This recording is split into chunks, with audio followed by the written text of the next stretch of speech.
kaligtasan mo sa Alerto 24. Isa ang patay habang 26 ang sugatan sa salpukan ng isang pampaserong bus at isang dump truck sa North Luzon Expressway sa Pulilan, Bulacan.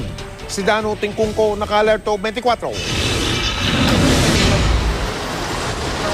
Wasak ang harap ng Philippine Rabbit bus na ito matapos salpukin ang dump truck sa kilometer 47 ng Candaba Viaduct. Sa lakas ng impact, napunta sa ilalim ng tulay ang truck. Patay ang lalaking si Anshari Sultan Jording habang 26 ang sugatan dahil sa aksidente.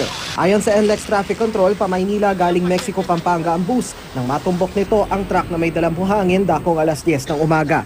Kwento ng pasahero at isang saksi, mabilis daw ang takbo nila nang mangyari ang aksidente. Kasi nakaupo ako dun sa bandang likod, tapos bigla na lang na nag-crash yung bus. Pero hindi ko napansin agad yung truck na may truck nga pala. Kasi yun nga kasi naka yung curtains, tapos biglang yun, napangga na, tapos parang nasira na yung TV. Pangir pa yan eh. Tapos saka na bumagsak yan. Tumanggi mabigay ng komento ang bus driver na si Alberto Olay. Isinugod din sa ospital ang driver ng dump truck. Nagdulot naman ng mabigat na trapiko ang aksidente. Iniimbestigahan naman ng Pulilan Pulis ang anggulong posibleng na-distract ito sa pagmamaneho. Imbestigahan pa yun kung gano'n ba ito. Mechanical defect, pero malapit pa ito ngayon. Sinisikap pa ng GMA News na makuha ang pahayag ng Philippine Rabbit.